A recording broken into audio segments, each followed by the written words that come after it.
I would like to welcome you to the Straumann session on immediate implant treatment protocols at this year's EuroPerio. And I'm not just welcoming you here in the audience in Amsterdam, but I would also like to welcome the many thousand viewers that follow us live online on Facebook, YouTube, etc. Just to give you a context, yesterday at the same type of event, we had more than 5,000 people following our live stream.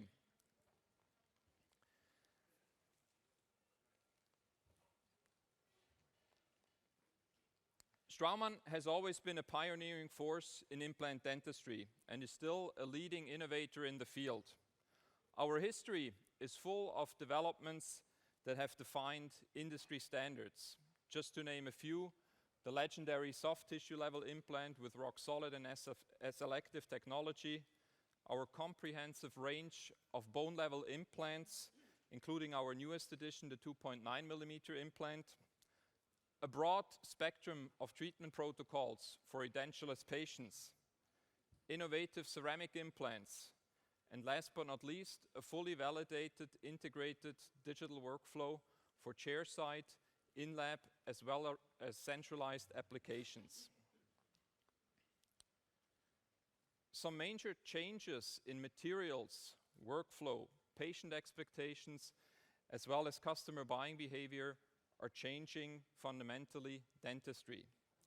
New materials for implants and prosthetics applied in additive manufacturing processes, for example.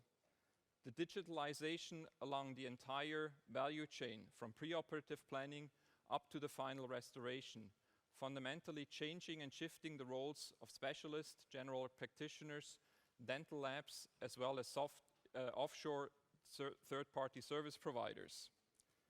Shifting growth dynamics towards new geographies in Eastern Europe, Asia Pacific, Latin America, and the enormous educational needs associated with developing these countries. Increasingly demanding patients that want everything beautiful now and cheap. And finally, a consolidation of individual practices into groups and chains with many thousand chairs. In some markets, the number of implants that are being placed by these chains already amounts to 50% of all implants sold in the respective country.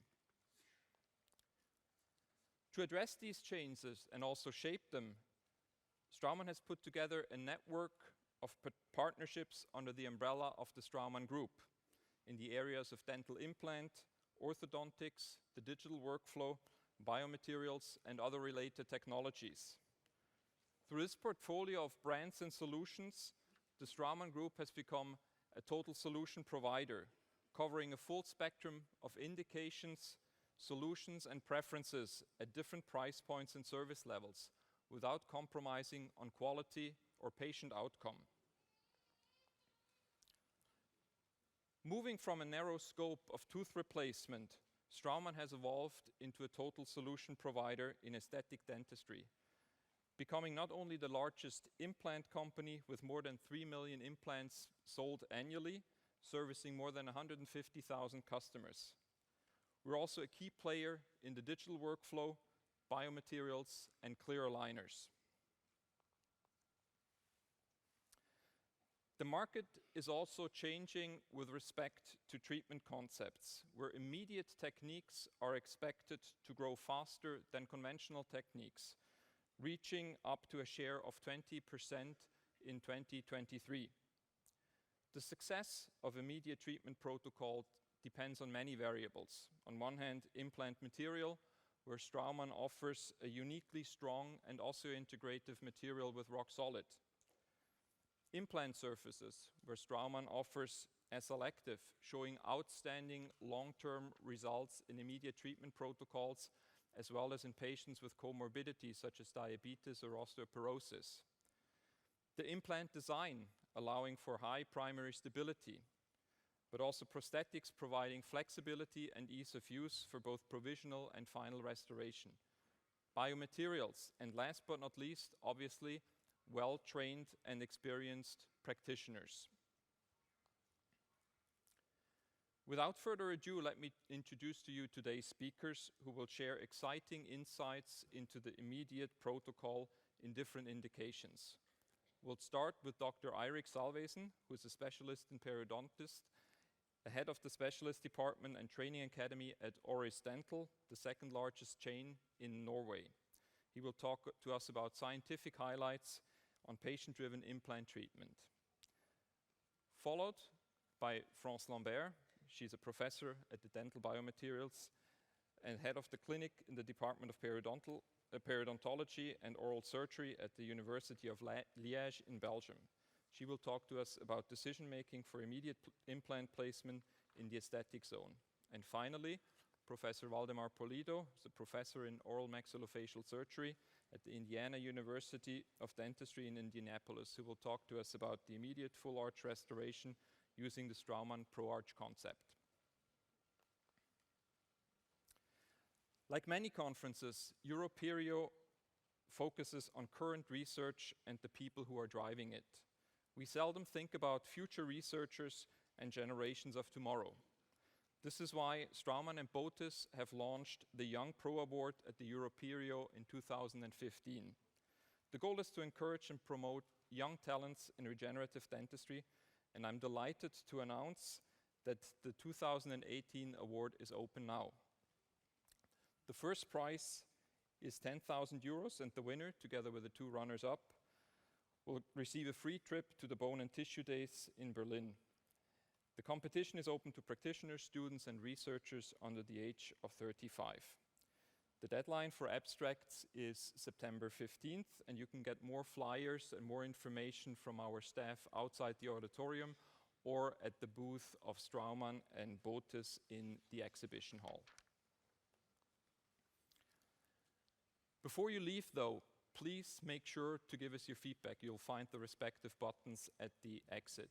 With that, I thank you very much for your interest and spending the time with us this afternoon. And I'd like to hand over to our first speaker, Eirik, please. Thank you.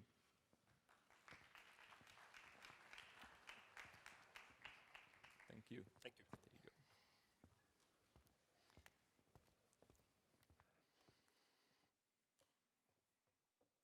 Good afternoon, everybody. It's a pleasure to see you. I hope you grabbed your lunch. Otherwise, there's still lunch up there, and I sincerely hope that you're okay with me talking while you're eating your lunch. Hopefully. My assignment today will be to talk about the scientific highlights in immediacy protocols. And as being the only one that truly just works in private practice, I was given the academic assignment for this, and my colleagues afterwards will follow up with clinics about this. Talking about scientific highlights about these kind of treatments, many of you will probably think that we need to talk about titanium. I've been a dentist now for nearly 20 years, so I still haven't come across a patient that has been suffering from titanium deficiency. So still we can't say titanium is a viable or a necessary material for human life. Though shaped as screw and put into the jaw for support of missing teeth, it still could contribute to the higher quality of life for patients. When we talk about all protocols in implant dentistry, we have to recognize that there are some pioneers that has been providing the knowledge, the idea, and the concepts that we are actually treating on the basis that we're treating today.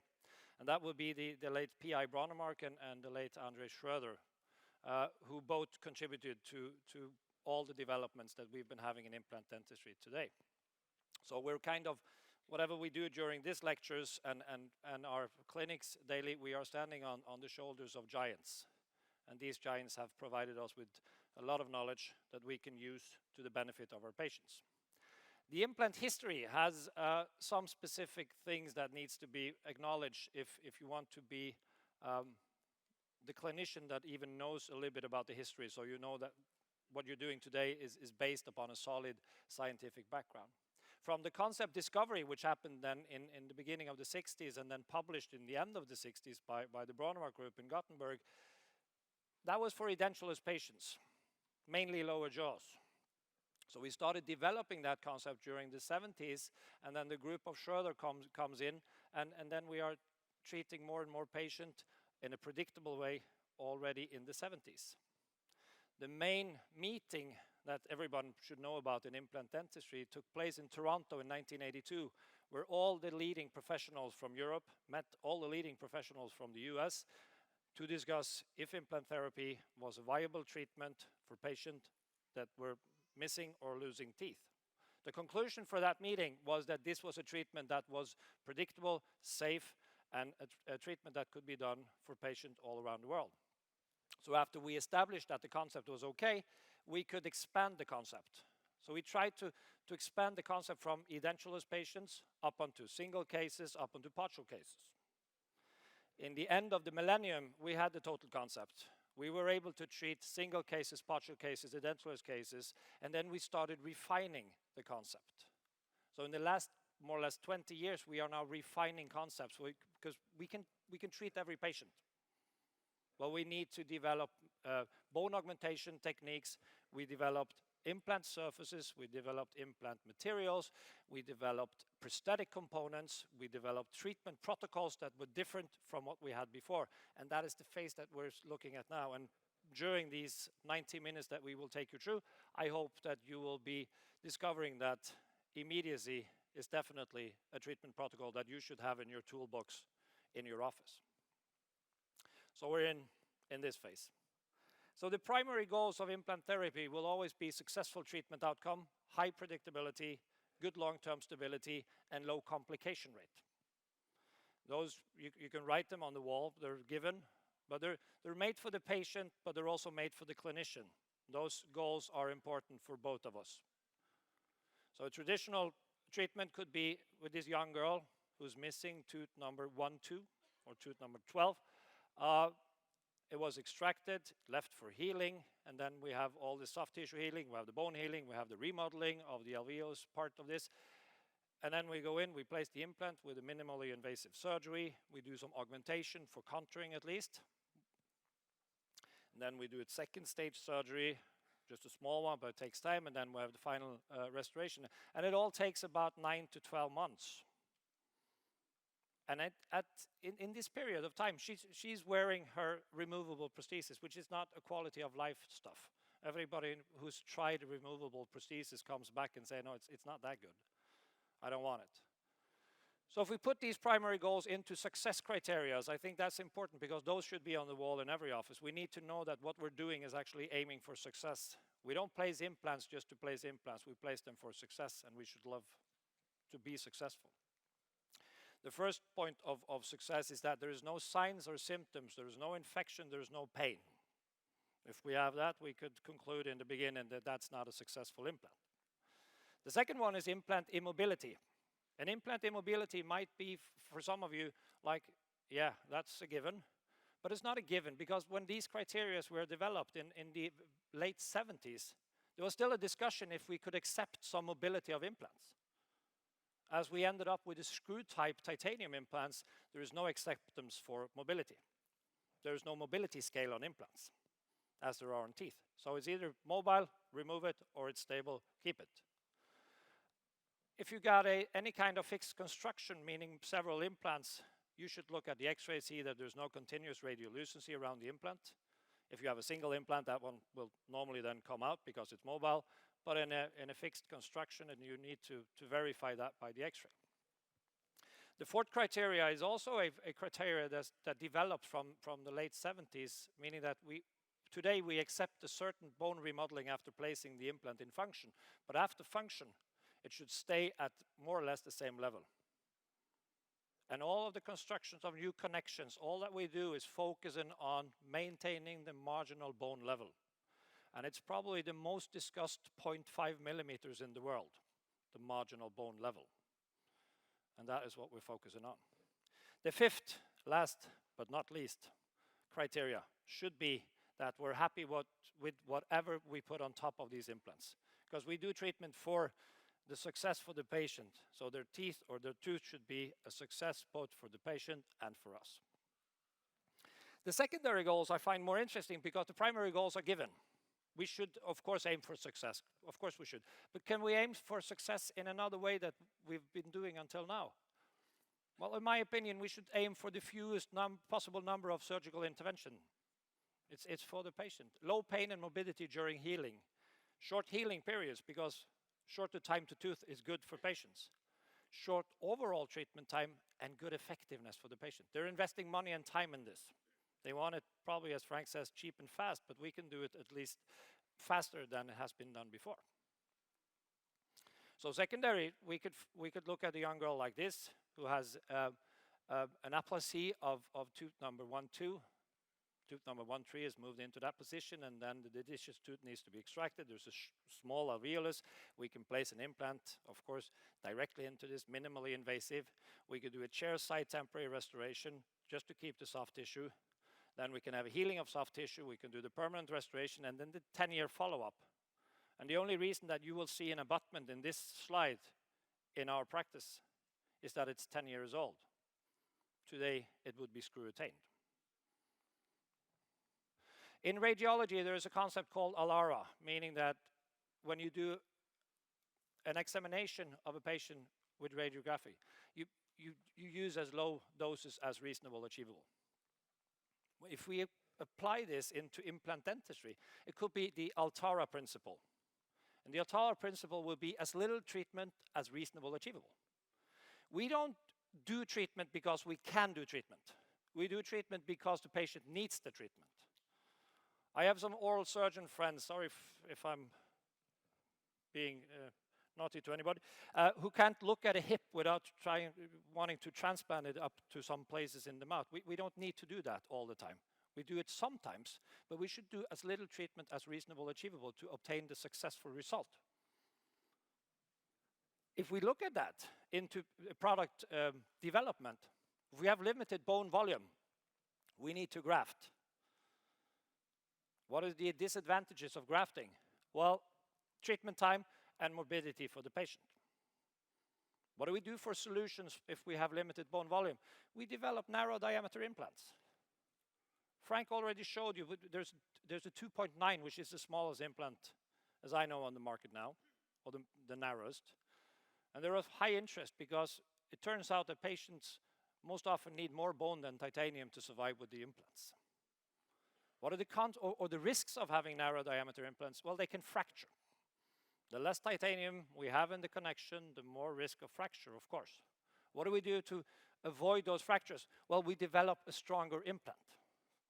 So if now it's shown that if you combined titanium with zirconia, it gets stronger. So that's a refinement of the product that helps us treat these patients with as little treatment as reasonable achievable. Another challenge can then be the extraction socket. The extraction socket means that if we just took out a tooth, it needs to heal. What are the consequences if it heals? Increased time to tooth. What do we do if we have an extraction socket and I can solve this? Well, if we can, we place an implant directly into the extraction socket. We can even provisionalize it if possible. Immediacy is two different things. You can place an implant into an extraction socket, that being one point of immediacy, or you can load an implant directly. It could be a healed site or an extraction socket. That's another part of being the immediacy treatment protocols. What are the risks of that one? Well, if you look at the literature, there's a lot of literature now showing that it could be an increased risk of unsatisfactory aesthetic results when you go directly in extraction sockets in the aesthetic area. Those are based on studies done some years ago, because they're follow-up studies, with the implant designs and the knowledge of the biology that was at that time. And as you will see in the next lectures, you will see that we've come across that one, and we can do it predictably. The other one is loss of integration. So if we have a mechanical stable implant and we load it and the biologic stability is not there, it might even lose the integration. What do? We improve the implant surface so that bone healing goes faster. So by making a hydrophilic implant surface, as Straumann did, they speeded up the bone healing around implants. So the critical phase from mechanical to biologic stability is limited now, or it's reduced. The traditional protocol, both for placements and loading, are given by the classifications from the ITI treatment guides, and you can use those in every practice. I think the normal stuff around offices will be early with partial bone healing and conventional loading. Given the amount of implants that are placed, this will be the highest percentage done by this.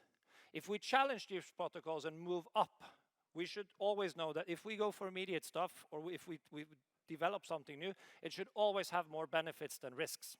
Always. Does it have more benefits for the patient than risk? Okay, then it's something we should look into. Does it have the documentation too? Well, yes, good. We'll go for that. So the difference is that we had the traditional protocols where we place the implant, we wait for healing, and then we load it. If we place that one into the situation we call osseointegration, you'll see that implantation makes mechanical stability. Healing makes implantation, going to loading makes biological stability. So the shortest time we can do from mechanical stability to biological stability is the best. By increasing or improving the implant surfaces, this is a viable treatment. When we change concepts, when we start with something new, when we try something, when we try to learn something, there's always a learning curve. And I think this learning curve, called the Kruger-Dunning effect, is very something that you can use in your daily practice or your daily life. It goes beyond dentistry. So you start out in the know-nothing phase, where you don't know what you don't know. Then you start doing some treatments, or you read something or whatever, and you build up your confidence, so you end up on the top where you think you know, but you still don't know what you don't know. Then you keep on doing it because you were successful, and then some complications comes in, and then you get down to the valley of despair, where you actually know what you don't know. And then you work your way slowly up again on the traditional learning curve, because you've faced complications, you've done your errors, or you learned from something, and you might even in the end of your life end up as somebody who knows. I don't know. The classical mistakes and the classical errors and the classical catastrophes will always happen in this phase. And that is why we call that top the Mount Stupid.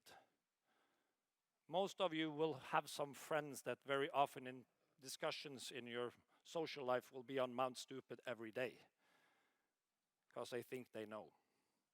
So we might be looking in the mirror to ourselves, on ourselves, and seeing that we might even have to work more before we know enough.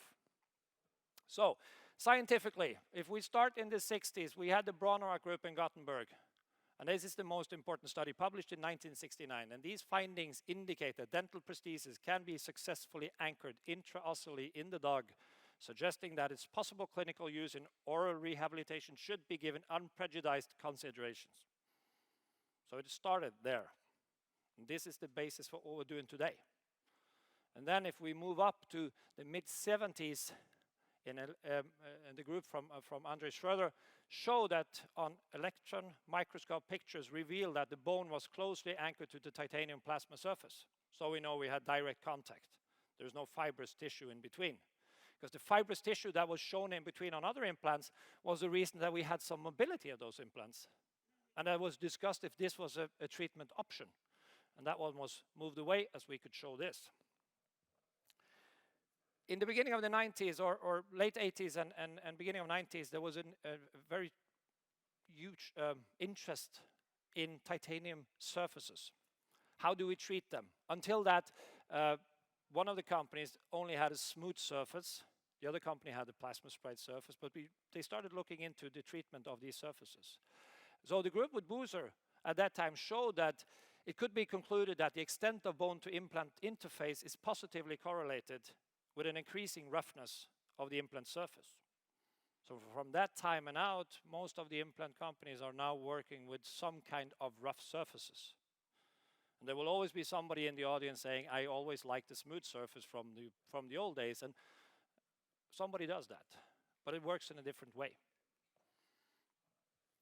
If we move up to 1997, the Schnittmann, or the group with Schnittmann and colleagues, showed 10 years follow-up of immediately loaded implant already at 97. Those were immediately loaded smooth surface titanium bronzemark implants. And these data demonstrate that although mandibular implants can be successfully placed into immediate function in the short term to support fixed provisional prosthesis, long-term prognosis is guarded for those implants placed into immediate function distal to the incisor region. Again, the period from mechanical stability to biological stability is and has been the challenge.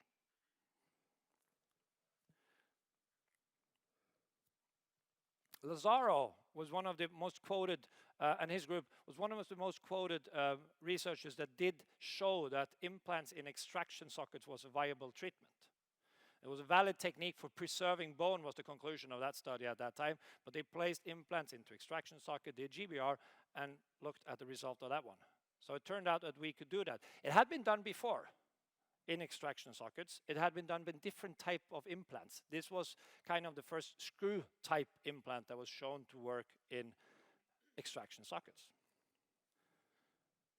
And then Peter Wöhler in 1987, a little bit earlier, but still a case series at that time, he showed in 14 consecutive cases that you could place an implant in the extraction socket, load it with a temporary restoration at the day, and still have success. And those are also one of the groundbreaking findings that we are building whatever we do today upon. In 2005, the biological understanding of the remodeling after an extraction came with a group of Araujo and Jan Linde, then in Gothenburg again, that show that remodeling of that socket is something that we can predict. We know something. You will see more of this as we come into the clinic later. But it's important to know that there is a remodeling. There's a remodeling because we extract the tooth and there's something called the bundle bone that kind of belongs to the tooth, and the vertical reduction will be done.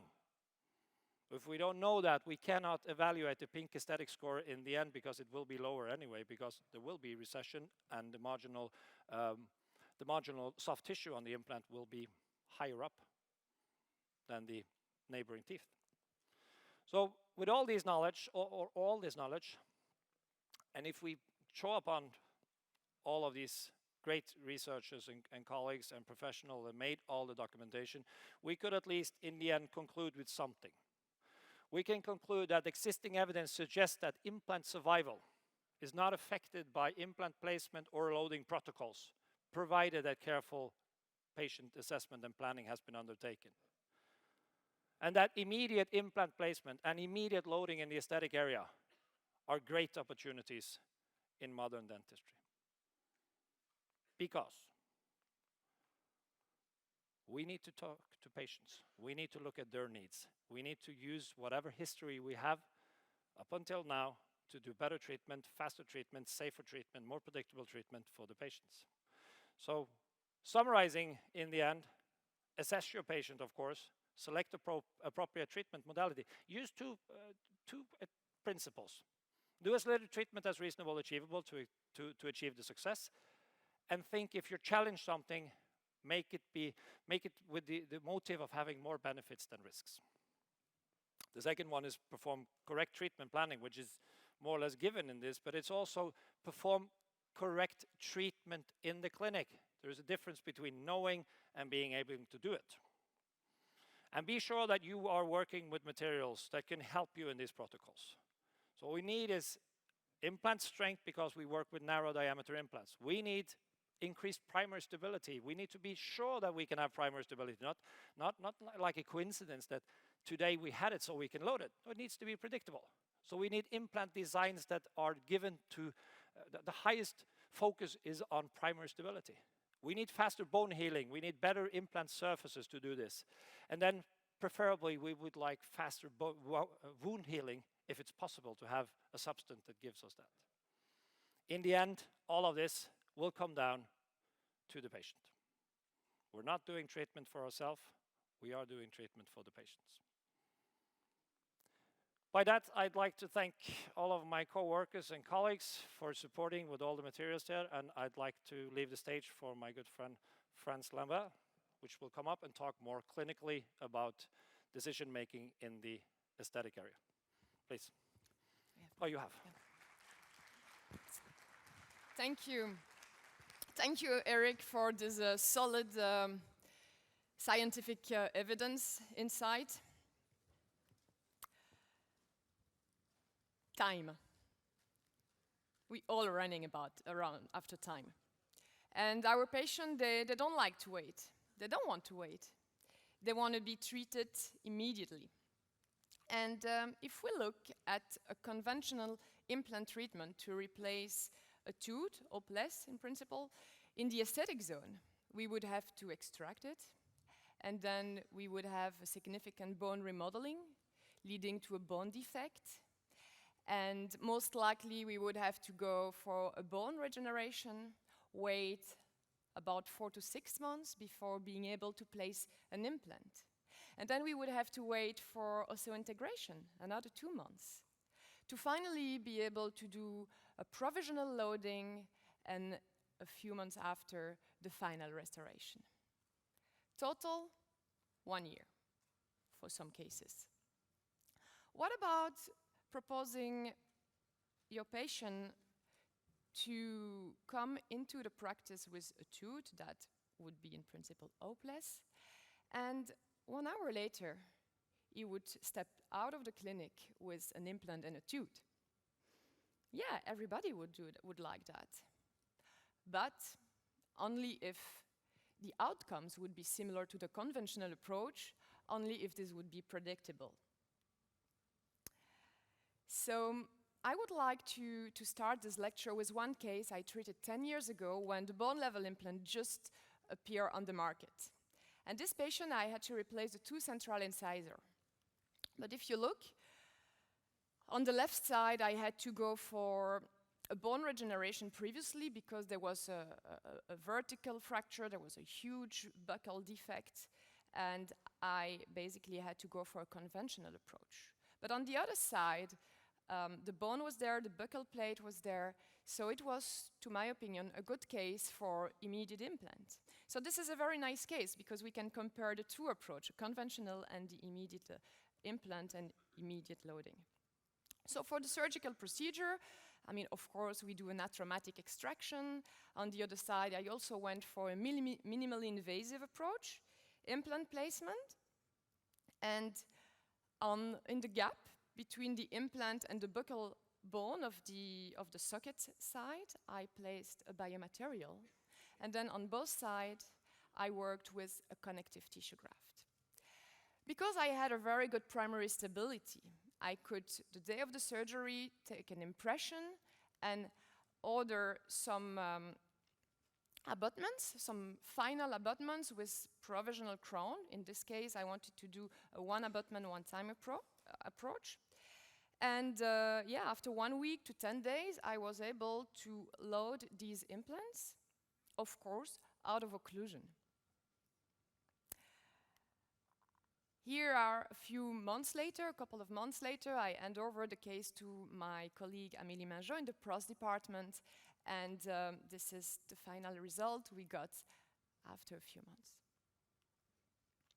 So, very nice. Bone levels are also very nice, but this is easy, I mean, after just a few months. I mean, early result with immediate loading is usually always very nice. So we want to see the follow-up. And here, this is 10 years down the road. I saw the patient a few weeks ago. What do we see?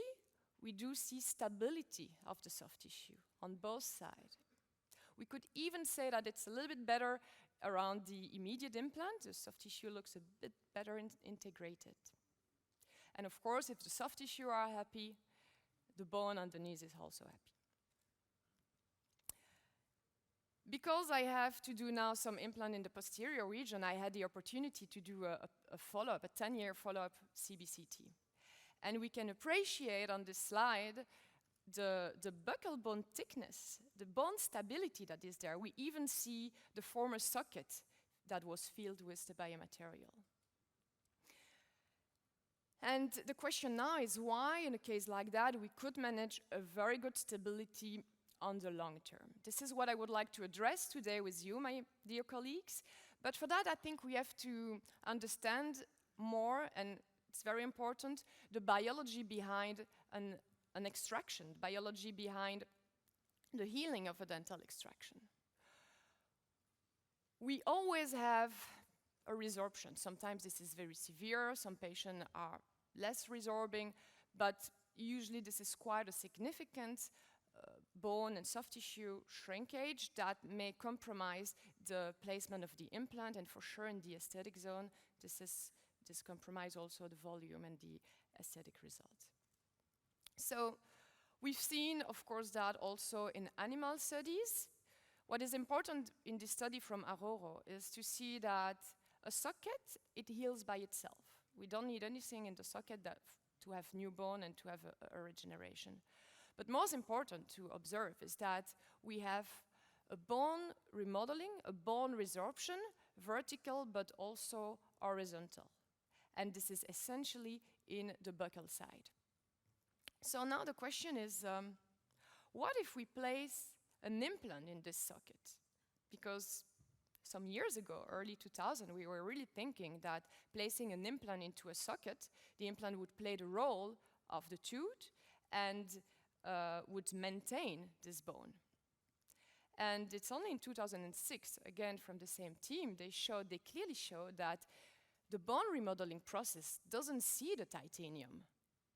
It is exactly the same bone remodeling pattern than for a regular extraction. So an implant doesn't play the role of a natural tooth because this implant doesn't have a periodontal unit. This implant doesn't have a ligament. And this is only because of the periodontal ligament and the sharper fibers anchoring in this thin buccal bone plate that the bone stays in place. But that we didn't know like 15 or 20 years ago. And here are cases that were placed in our department at the University of Liège. We didn't understand that at the time. And this is how they are now. They were placed in sockets without any further treatment, without biomaterials, without connective tissue graft. So this is an aesthetic failure.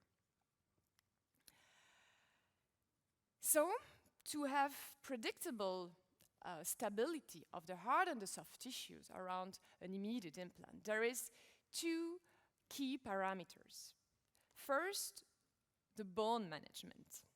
First, this gap between the implant placement and the implant and the buccal plate needs to be filled with a biomaterial. But this is also why the implant positioning is very important.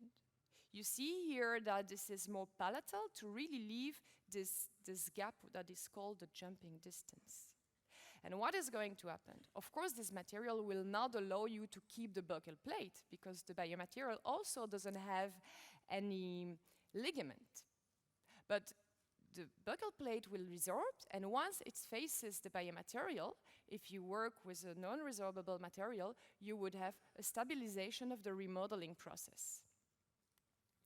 In terms of biomaterial choice, I'm not going to go into details today, but there is three parameters that are important: biocompatibility and osteoconductivity, for sure, but also the non-resorbability, especially in this particular indication.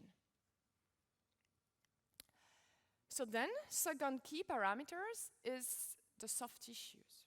Because we know that we're going to have a little bone remodeling, we need to compensate that with a connective tissue for the volume. It will help in terms of the volume, but we will also improve the quality of the soft tissues, which is very important in the aesthetic zone. So let's summarize a little bit what's happening in terms of the biology. So when you do a tooth extraction, of course you're going to have a blood clot organizing in the socket. You place your implant palatally a little bit to leave this space between the implant and the buccal bone.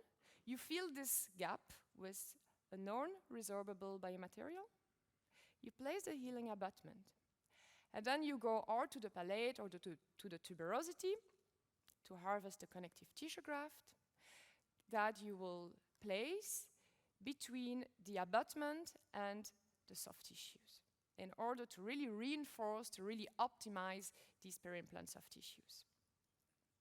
during the healing process. If you have a good primary stability, of course, you can load your implant. We're going to talk about that a bit later.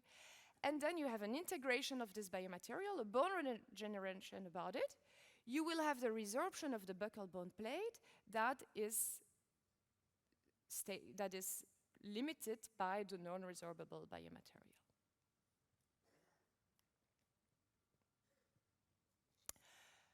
So that was for the two key aspects for the stability of the soft tissues.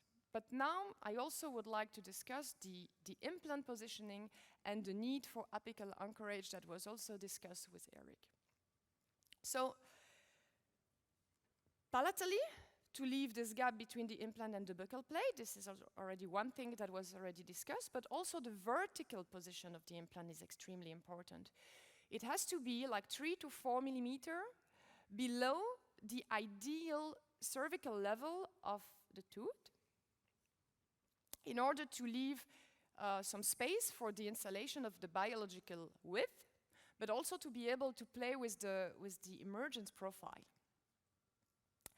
And second aspect is the apical anchorage. You need to work with a longer implant than usual, I would say, to make sure that you will get some primary stability above the socket, and usually you go more apical and more palatal. So then implant selection is indeed capital. You would want to choose an implant that has in principle a design that would allow you a good primary stability, and a tapered implant would be better. You also want to go for an implant surface that will promote osseointegration. And finally, you would choose a bone level implant that allows you a platform switching to have really an off shift where the soft tissue are going to get organized and to provide you also a sort of stability and a thickening of your peri-implant soft tissues. So now I would like to ask a first question. Can we always do an immediate loading? So when you do an immediate implant, can we always load the implant? Let's look at this case. This case, well, we have a good biotype. It's a trauma, obviously. In terms of soft tissue, we could do an immediate implant. But when we look at the scan, we don't have much space between the socket and the nasal cavity. So in a case like this, I think we can still get a primary stability, but if your implant is stable in 2 to 3 millimeter of bone apically, this is probably very dangerous to do an immediate loading.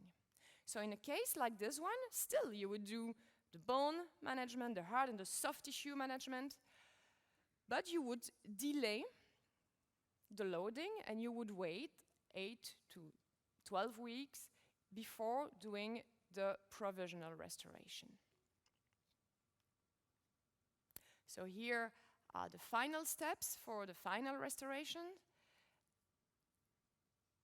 and the final result. Again, a case treated with my colleague Amélie Mingeot. So patient is happy, even though she had to wait a little bit for the provisional. And here, this is the picture 2 years down the road, and the bone, of course, needs to be stable. Second question is, can we always do an immediate implant when we do an extraction? Can we do that in every cases? Of course not. In a case like this one, it's a case of a vertical fracture. There was lots of infection. The buccal bone is completely distracted. In a case like that, of course, you want to delay the implant placement. There is different protocol, of course, to manage that. I would go for a socket management at the time of the extraction using biomaterials and a membrane, and also a connective tissue graft at that time. Finally, wait a few months before doing your implant placement and your restorations. So in case of bone tissue defects, it is not indicated to do an immediate implant. Second case scenario, a soft tissue defect here.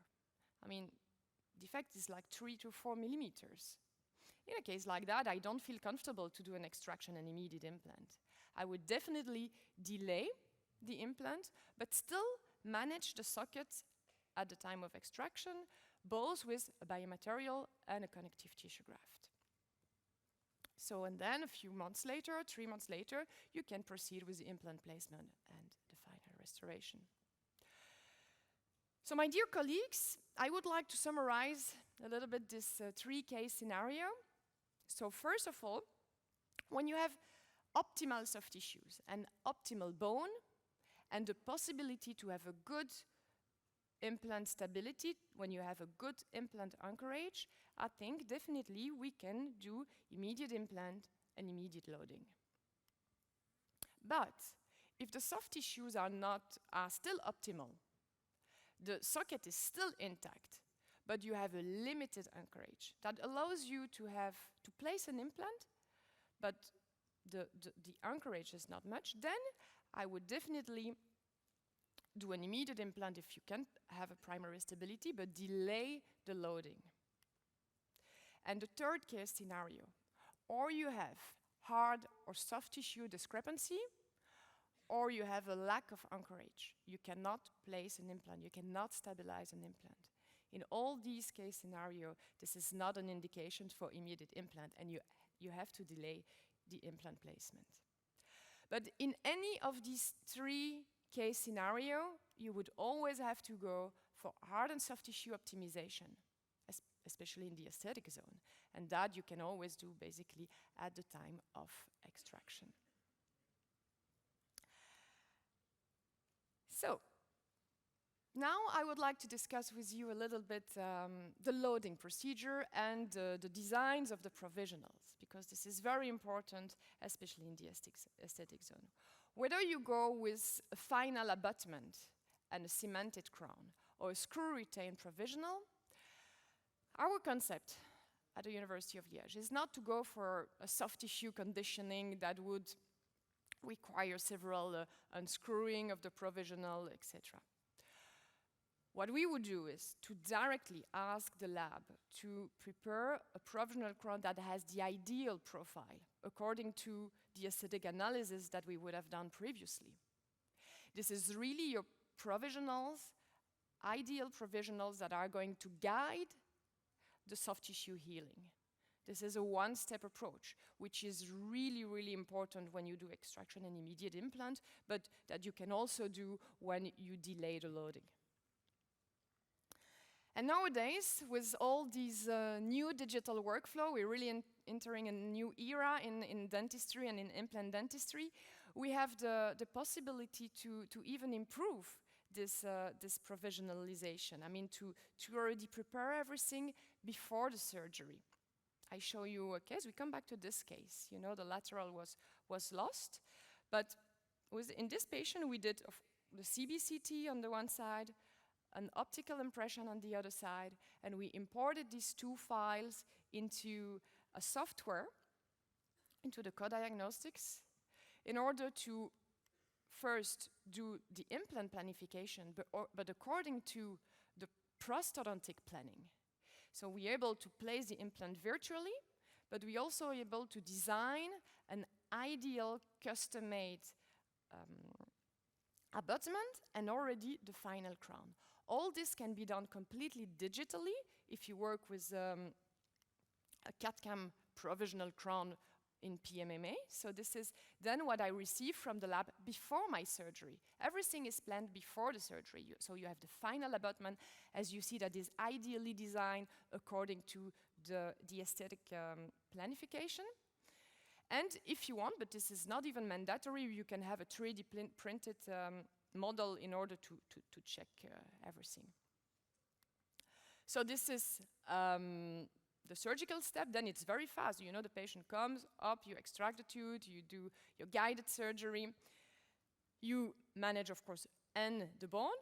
You fill the socket with your biomaterial. You do a connective tissue graft, and the patient can go out of the practice after an hour with a tooth. Here was a case with a cemented provisional and a final crown. You can also do that with a screw-retained crown. This is here the surgical guide and the provisional crown I received from the lab before the surgery. We're going to focus here on the premolar. And I would like to show you this case that is basically summarizing the overall. let's go back. That is basically summarizing the overall concept that we have discussed today.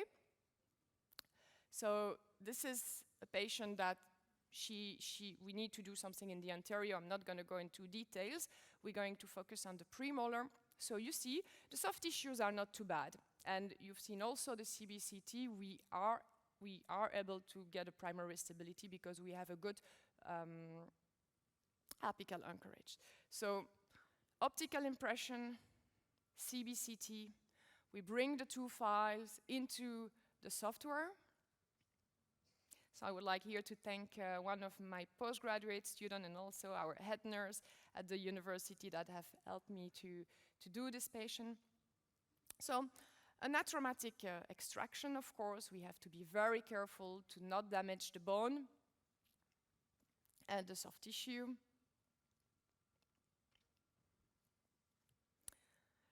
So that's a very important step here that I didn't discuss before. The cleaning and the removal of the intrasulcular and junctional epithelium when you do this kind of procedure to avoid scars, but also to provide a good blood supply for the connective tissue graft. So then the different steps of the guided surgery. You don't have to think, yeah? This is something like very easy. You see here that we choose a tapered implant with an optimized surface. And then you place the implant through the surgical guide.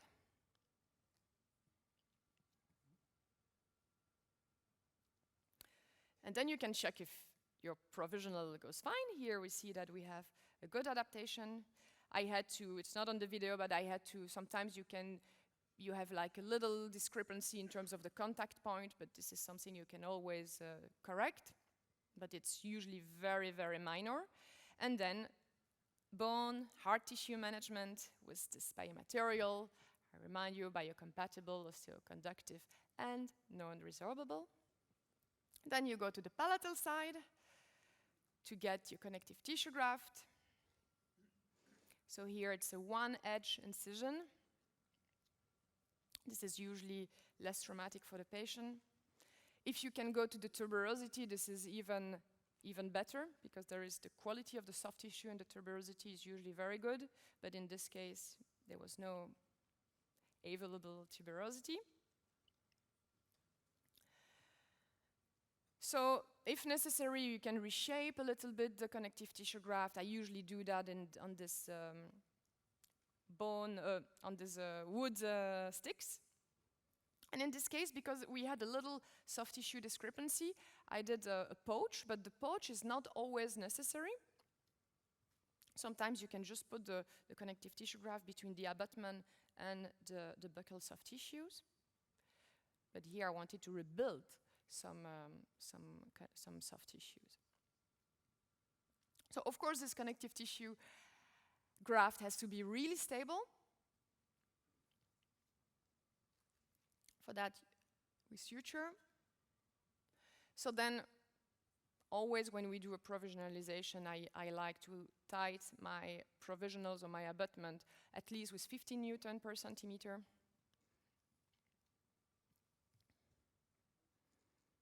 And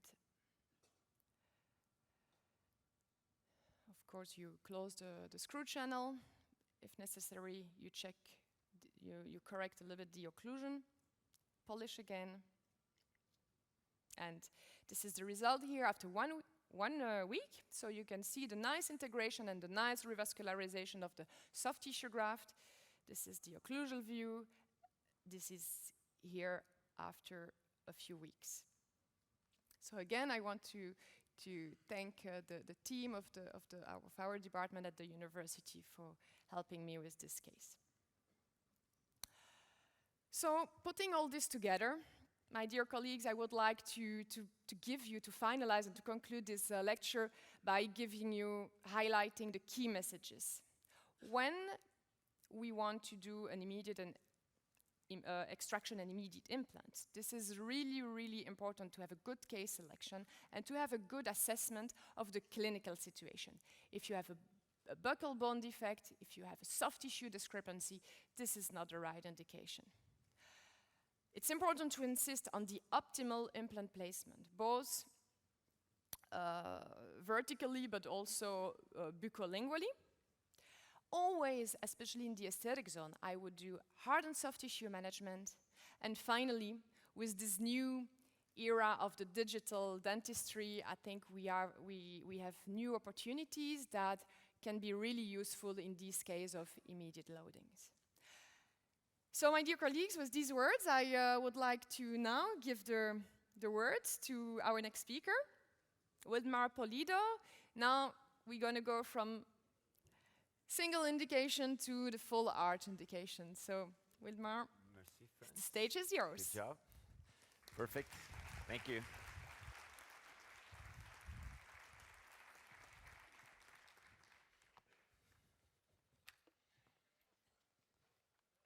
That plugs here.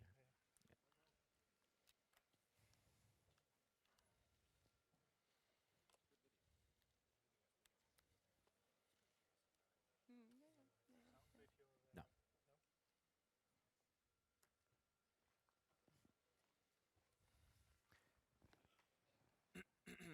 Okay, good afternoon. How's everybody? Good. Well, it's a great pleasure to be here. I want to thank Straumann for inviting me to participate on this corporate forum at the EuroPerio, and thank all of you to being here today, as well as thank everybody that is potentially watching on Facebook during this hour, especially during World Cup. So my topic today is going to be immediate full arch restoration using the Straumann ProArch treatment approach. The presentation objectives will be to review some clinical factors that may influence the treatment planning in immediate rehabilitation of fully edentulous patients with a fixed restoration, presenting details regarding the digital workflow, discussing surgical aspects related to the fixed rehabilitation of edentulous patients, emphasizing the patient-centered and restoratively driven approach for fully edentulous patients with the Straumann ProArch approach. So what is the Straumann ProArch? Straumann ProArch is a combination of factors that go all the way from treatment planning to bone decision-making on choosing the surgical components, decision-making on choosing the prosthetic components, custom-milled framework, and then finally the final restoration is delivered. So Monday you're back in your office and you have this patient, fully edentulous patient, walking into your office, no health issues, no money problems. What would you do? What are your treatment choices? How do you work up the case to deliver to this patient a fixed rehabilitation? So you have all the data, you have all the indications. Then we talk about what are treatment decisions. Do you use 4 or do you use 6 implants or use more? Do you graft or do you do a graftless indication? Do you do parallel or do you do tilted implants? Do you do parallel or tapered implants? Do you do long or do you use short implants? Do you do immediate or conventional loading? A one-piece or a segmented restoration? You see how many options we have, but the beauty is that we have all those options available in the ProArch way of thinking, because we can analyze the patient and decide during the workflow what is the best situation for our patient. And that is the main theme of my presentation, because it doesn't matter if the patient is losing all his teeth, has a lot of bone, is already completely edentulous, or is a big maxillomandibular atrophy. The patients, they do not want implants. The patients want teeth. They want teeth to implant-supported restorations. They want teeth with minimal problems, with minimal future complications, with a good cost-benefit ratio. Like Frank said in the beginning of the introduction, they want everything fast and cheap. And that combination, good, fast, and cheap, maybe never happens. See, so there is always a compromise in one side. And what we need to know is that a treatment plan starts with the final restoration as a goal. We need to have realistic expectations regarding the surgery, regarding the final result, the risks, and the long-term maintenance. And that is really important. We are one of the main periodontology congresses in the world, and maintenance is really, really, really important, sometimes overlooked in fully edentulous patients. So the treatment of completely edentulous patients, according to the SAC classification of the ITI, is considered advanced to complex. It's it's not for beginners. So if you've never done a fully edentulous case, you have to rely on somebody to guide you, to assist you, to learn how you work up the case. The surgical and restorative difficulties are there, are present, and we have to have experience on handling these complications or potential complications. So when we think about surgical possibilities, looking at this panoramic, we see 4, 6, 6, 8 completely different distributed implants, but we have to think about restorative outcomes. What kind of prosthesis can we support with that distribution of that configuration of implant placement? And especially in the maxilla, we also have to look at the palatal portion and the transverse portion. That's really important for delivering the final restoration.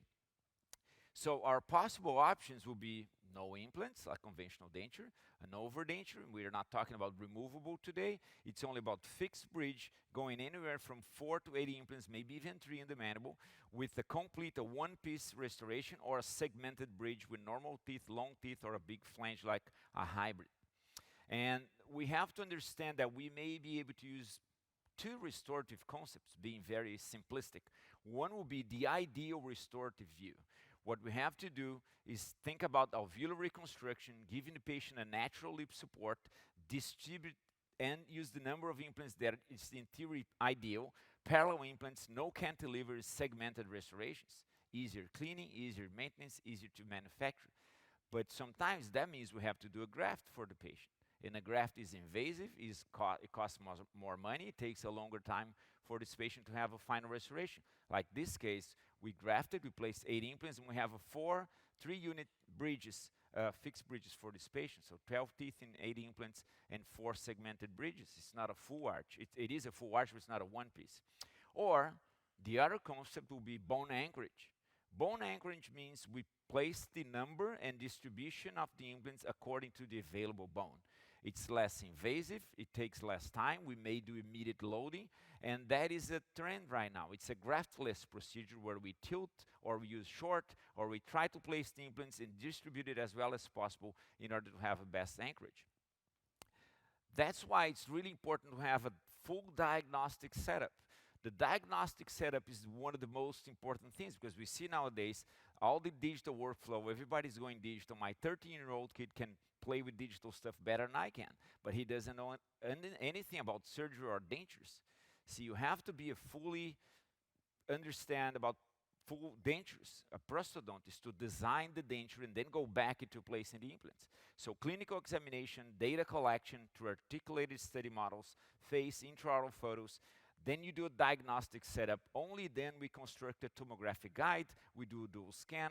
We get CBCT, and then we have an appointment with the team first to discuss the options, and then with the patient. So basically, this is my current surgical team, and I'm lucky to work with a lot of excellent prosthodontists in Brazil and then in the United States now, is the assessment of 5 basic parameters. 1, incisal edge position of the central incisors, harmonious teeth relationship, the plane of occlusion, define that as well, facial tissue support, and available prosthetic space. I don't have time to address all of those, so let's look a little bit of each detail important. Determine where the teeth need to be, so that's an inverted occlusal plane relationship. Look at that smile line in relation to this transition zone. It's a problem, so we have to analyze the facial support and determine where the teeth need to be in relation to the face. So aesthetically correct tooth positioning and the need for lip support.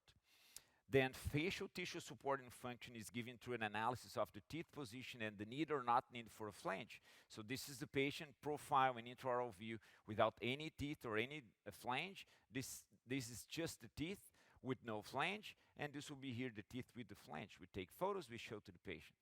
What do you think? You see, oh, I like this option better. Okay, so then we have to either do a removable denture or we have to graft. Because if we do this large flange as a fixed restoration, we will not be able to clean. It's bad maintenance, bad problem, a lot of problems for the patient. So diagnostics, imaging, planning, communication, and surgical, that's really important with what we call multifunctional guide. That can be done through frontal photos as well. We can analyze the transverse position because sometimes we do place an implant right on the center of the edentulous ridge on a posterior mandible or maxilla, and that's still lingual or palatal to the buccal surface of the tooth. That means we have a lateral cantilever. or we have a large space for the patient to clean and they cannot clean. Facial tissue support is really important. That's, for me, the basic definition between fixed or removable. So if you put implants on this maxilla, we have to do a bar over denture, because you know what is the discrepancy from the lower teeth? There is no way we can do fixed restoration with this kind of discrepancy. So if the patient really demands a fixed restoration, that's the case for a graft, maybe a left for one advancement osteotomy, in order to get the correct facial support, the correct maxillomandibular relationship, and then finally deliver the restoration. Otherwise, it has to be removable. And prosthetic space, really important as a maxillofacial surgeon. More and more I learn about prosthetic space. The anatomical structures, the vertical dimension of occlusion, they dictate the vertical space, the vertical prosthetic space. What is the minimum vertical prosthetic space? Well, minimum is 4 to 7 millimeters for abutment and coping height, plus a couple millimeters or 3 for framework, depending on what kind of framework, plus the veneer material. That takes us to anywhere from minimum of 7 to maximum of 12 millimeters. If we look at models and relationship with models, that's also good for communication with the patients. 7 to 12 millimeters for a fixed. If we use a hybrid or a lot of pink part, then we can have larger than 12, or if it's even more, we have to have a removable denture. Now, this nice paper written by Adrian Polini with Dr. Morton and Riccardo Mitrani talks about the key relationships between lips, teeth, and the residual ridge. As clinicians, we have to understand that the residual ridge can be modified by the clinical team in order to provide the ideal tooth position, the ideal lip, and the ideal residual ridge relationship.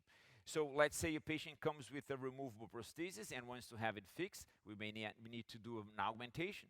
We may have to do a small horizontal augmentation, or even a small vertical and horizontal augmentation if you want to do a fixed. Now, if you want to go on the way back, then that's an augmentation for the maxilla to bring it to a fixed restoration.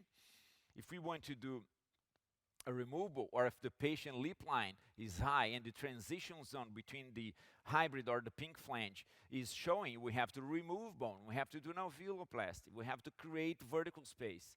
Because I have seen cases where the implants are perfectly positioned in a lot of bone, and then they get referred to the prosthodontist, and they cannot restore it. There's no space. The transition zone is showing pink with natural tissue. That's not a good treatment. So we have to do alveoloplasties or go with the removable. So the decision to remove good bone is very difficult, because we have to do it in some cases. I don't like to do it, but in some cases we do have to do it, especially if patients cannot afford a fully fixed restoration. We have to do removal. We have to remove some bone in cases like we're seeing here. Now, digital planning, how does that help us? We have the relationship of teeth with the bone, and we look at where should the future teeth be. Where is the available bone? Is it possible to place implants in a favorable 3D position? Is there a need for a graft? Can we do a graft? How big of a graft we have to do? Then we look at surgical alternatives, from less complicated to more complicated. Graftless solution, immediate implants, reduced diameter implants in the interior, tilted versus angled, short in the posterior, maybe minor simultaneous graft solutions with GBR or transalveolar sinus floor elevations. They're all good combinations in a fully dentures, because basically we will splint all the implants. So that helps our long-term success rates on this kind of implants. Now, if we go to more invasive, we can do moderate staged graft solutions, bilateral sinus floor augmentations, extensive bone reconstructions like extraoral bone, iliac crest, orthognathic surgery. That's for only a little bit of number of patients that we treat nowadays. And that is basically dictated by anatomy. The zones of the maxilla or the mandible, the presence or absence of the zones dictate the surgical concept. Can we distribute the implants adequately in order to reduce cantilever? Can we have good lip support? How many implants do I need? Those are all questions that are being now discussed in a lot of different meetings. So we look at these 3 different classifications: Brannemark, Kewen and Howard, Bedrosian, and that's how we see the zones of the maxilla. Chiapasco did a great paper showing that the lower success rates is that what we found with more severe atrophies. Of course, if we have a case that we will treat like multiple single teeth and splint to do a fully fixed denture, is different than a really big maxillary atrophy, for instance.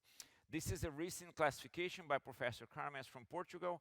He just analyzed a lot of radiographs, and then he came with a nice classification CARMAS classification 1, when we have a lot of bone, we can place anywhere from 4 to 6 implants, all the way to major maxillary resorption. CARMAS classification number 5, where we have to tilt or do a small graft, and that can also be applied for the mandible. So again, anatomy dictating position and distribution of the implants, always in relation to the future teeth, and that's the important point. Cantilever considerations, the AP spread. It's not only about the number of implants. If you ask me, I don't like the 6 implants well positioned too anteriorly. Sometimes it's better to have only 4 as long as they are better distributed. So that's a key important thing. It's not about the number, it's about the distribution of implants. So these 6 here are much better than those 6 over there because they're better distributed. Now, when we look at bone and we search for immediate loading, we also have to talk about torque. How do we achieve good primary stability? So one thing is know your system. If you're using parallel wall implant, know how to achieve primary stability with that. If you're using a tapered wall implant, know how to achieve primary stability with that implant. For the bone level tapered, which is our favorite implant for that kind of indication, I like it because we have a flexible surgical procedure. Sometimes we even achieve 35 Newton centimeters before putting the implant in the correct vertical position. We have to unscrew it, we have to taper it down and then put it back in. We don't want to over torque. So one of the key things is recognize the kind of bone you have, and then you have to drill or under drill. Like sometimes in very soft bone, you want to get up to the 2.8 millimeter drill and go straight to the 4.1 millimeter implant. That will give you very high primary stability. And then you can apply immediate loading. Remember, those patients are fully edentulous. They don't want to go home without any teeth in most of the situations, right? So we have to understand how to work with the system to achieve primary stability. Primary stability can be measured today in a variety of ways. Insertion torque, that's more common, and we have to achieve anywhere from 35 to 45 Newton centimeters as a guideline. The ISQ measured by Ostel is also a nice one today. They just launched it at this meeting, the latest model of the ISQ measurement with Ostel, and then of course subjective opinion of the surgeon. I had good primary stability, but that of course is not a measurable number. So I'm going to show you a couple cases before we finish. This is a case, an old case. We did the extraction, treated every socket as an immediate implant placement in the static zone, 6 parallel tissue level implants, very good tissue level implants, very stable. And then in the right side of the patient, we did a simultaneous transalveolar sinus floor elevation. We did extraction, minimally invasive extraction, just like Professor Lambert showed to you. And then we had the multifunctional guide. That guide was used not only to guide me to put the implants in the right position, but still with the palatal present here. We use it to stabilize it, and we use it to put the implants in the right spots. And then we use that guide to have the immediate abutment secured with resin, and then while I was finishing the graft, the lab was finishing the denture. And then finally we went and we screwed. This is immediate, same day, done with the patient because there was a lot of lab preparation, handmade. And this is at the time of the final restoration, 3 months after the placement. So this is the final 2-piece ceramic. Each half side here is supported by 3 implants. And we have a 7-year follow-up here. 7-year follow-up, very good tissue stability around the neck of the implants, as you can see there. Very nice soft tissue, because if it works for an aesthetic zone, why shouldn't it work for multiple implants in the aesthetic zone to hold a full denture? So we don't have to remove bone and do hybrid in all the cases if we have all the good positions. We have good lay position, we have good soft tissue, so that's really important. Now, what are the challenges with chair-side conversions? We may need to over-prepare. We may have to have a lot of different components available, so we are never 100% sure. That is when digital implant dentistry helps, because the technologies in the dentulous treatment now, with all the softwares we have, CBCTs, intraoral scanners, bench scanners, allow us to plan. We don't have to have a box full of components. We can plan, we can order what we need for that specific case. So that's really important when we add all of these technologies to virtual treatment planning for the patient. And I like to quote this paper by Alejandro Lanes, a great clinician, a great prosthodontist and implant surgeon in Santiago, Chile. He published on the 3 ways to look at digital planning. One is when we do single teeth or partial, is because we have enough occlusal references. We can do a completely virtual wax up. Now, the second is a fully edentulous without any references. It's a partial or fully edentulous patients. We have to do a denture, we have to do a dual scan, and then we have to have marks to superimpose it. Last, changing references. Changing references are for those patients that will be fully edentulous. We have hopeless teeth, we have to remove the teeth, we have to do a veloplasty, and then we have to put the implants in. How do we do it? Through a guided procedure? That's a little bit more complicated. We have to pay a lot of attention how to merge those images. So let me illustrate with this patient that has changing references. It's a full arch prosthesis, 4 bone level tapered implants were used for the mandible. So first we do a wax up of the denture. We have the full denture already constructed. Everything is scanned and superimposed. Really important to be precise on superimposition. We have to be able to superimpose it correctly. Segmentation and superimposition are 2 key points on digital implant surgery.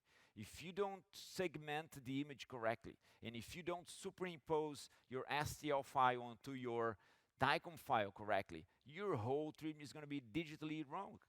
And we are now seeing the next phase of complications, which is complications deriving or derived from digital planning.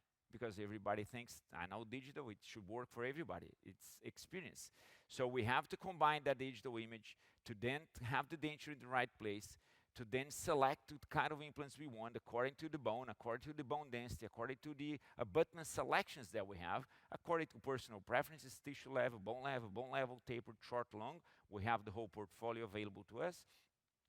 And then we have, and on this case, we use this Straumann ProArch tool, and then we angle the implants in the correct position in order to reduce the cantilever, because anatomically the nerve was too far forward. We would reduce the cantilever by distally tilting. My first choice is always to have parallel placed implants. If we cannot have parallel implants, then we have to choose between grafting or using a tilted implant.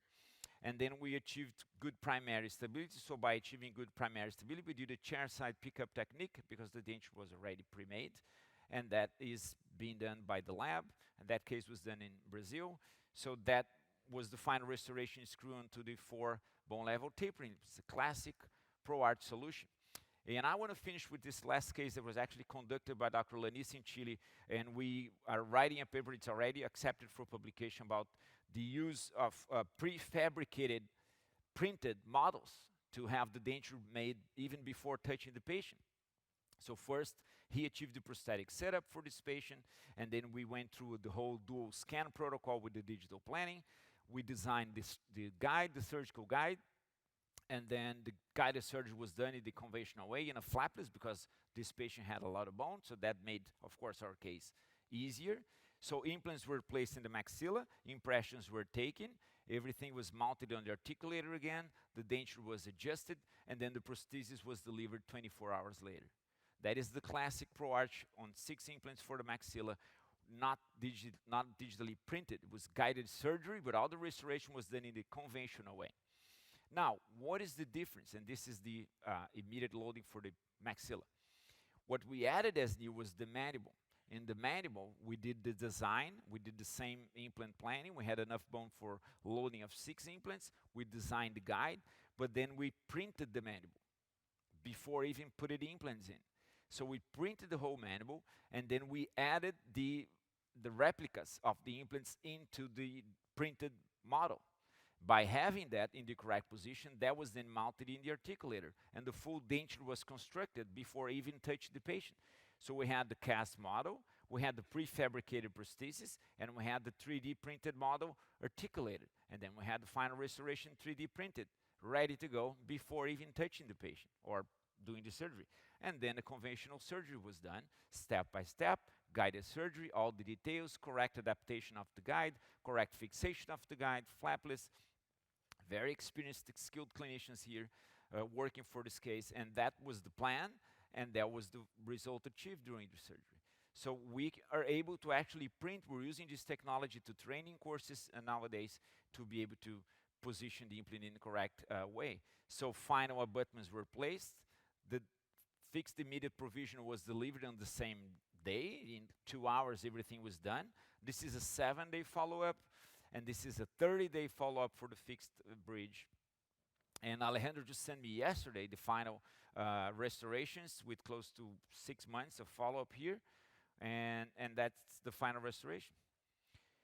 So concluding, the number of implants, we just finished the systematic review on the ITI Consensus Conference held here in Amsterdam in April, and then the clinical recommendations are written as well.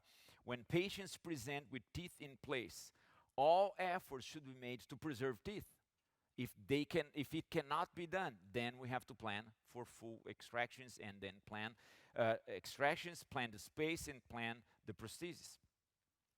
The final prosthetic plan should be considered when developing a surgical plan. Prosthesis material, one piece or segmented, static factors, opposing dentition, available space, anatomy, distribution, hygiene, maintenance, patient preferences, and compliance.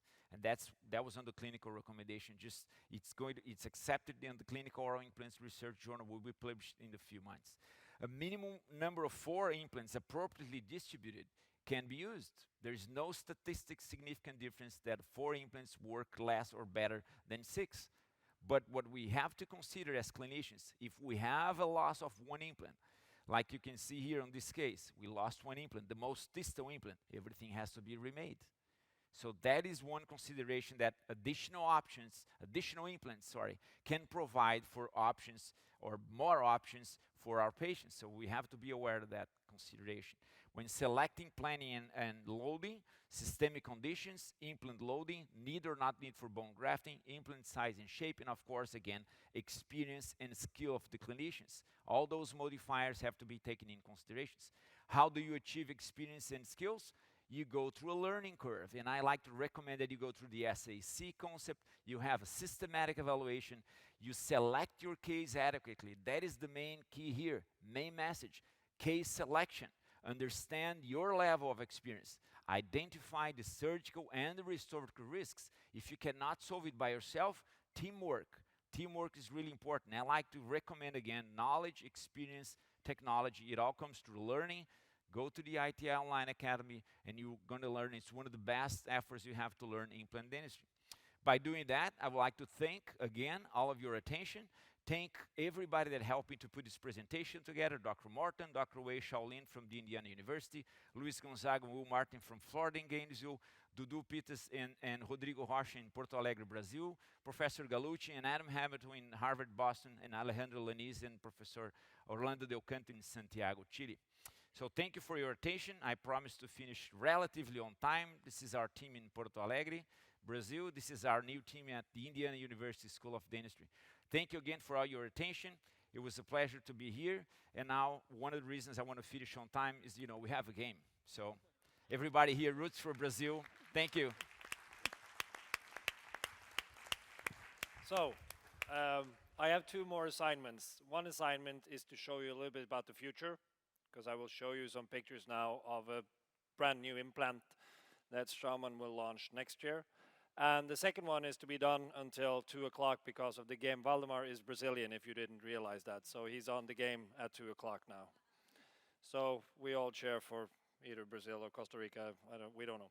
Okay, I'll just show you some x-rays. This is the new implant design that Straumann will launch next year. It's called the BLX. We've now been having 3 diameters available. In the center, you'll see the 5.5, which was conventionally placed, conventionally loaded. On your right side, you'll see the 4.5 that we had available now in the springtime, which was immediately placed and conventionally loaded. On your left side, you'll see the implant that we had available this week, which is the 3.75 millimeter implant. A very nice diameter for implants. And that one was immediately placed and immediately loaded. I will just look quickly into that case so you know why are they developing new implants. Primary stability, immediacy protocols, predictability. So the case here was an internal resorption of 222. We see on the CBCT, it's important with CBCTs to know, as has been shown now, that we need to know what the position, the sagittal position of the root in the alveolus before we start doing the treatment. If we look at a classification for that, Khan and co-workers has made that classification, and it's important that you know that because you don't want to go to class 4 because then you're going to be in deep shit when you try to do an immediate placement and an immediate loading. So you want to stay in class 1 to 2 at least, which are the most optimal ones for immediate placement and immediate loading. The case I'm showing now has the class 1. If you look at your left side, you'll see the class 4 stuff, and that's not an option to place implants in. You've already been shown that by France. This is a picture I just received from a colleague of mine this week. Somebody didn't do that treatment planning. That one was done in another country than Norway, luckily, and there was a pain history coming into this office with this patient, and it shows that somebody didn't do treatment planning. So this classification and knowing with the CBCT is important if you want to go to these protocols. You also need to know, as was told, that we need to know if there's a facial bone defect. So if there is just a small one, you can continue. If it's larger and if it's extending out, don't do those immediacy protocols. Choose your cases. So in this case, again, all favorable conditions, minimal invasive removal of the tooth, correct buccopalatal positioning of the implant, bone augmentation, chairside immediate temporary crown, and predictable treatment, because we know that we can have predictable stability of these implants. So this is a promising implant that's going to come. You're going to see more of this as we move into 2019. So that one is in. We're ready for the game. Everything should be okay. The BLX has everything. It has the rock solid. It has the BLX design, which is with larger threads, basically. It has the SL active surface, and we're now working on low substitution rate biomaterials that could keep the bone or the buccal surface and the bone and keep good aesthetics. By that, I thank you, and I wish you all a continuing great Friday and a good weekend. Thank you. Oh, you want that one? Of our session today, and I would like to thank everybody here in the room and online for your kind attention of spending the time with us this afternoon. And I would like to thank our speakers, Dr. Eirik Salvesen, Lambert, and Waldemar Polido, for their very insightful lectures today.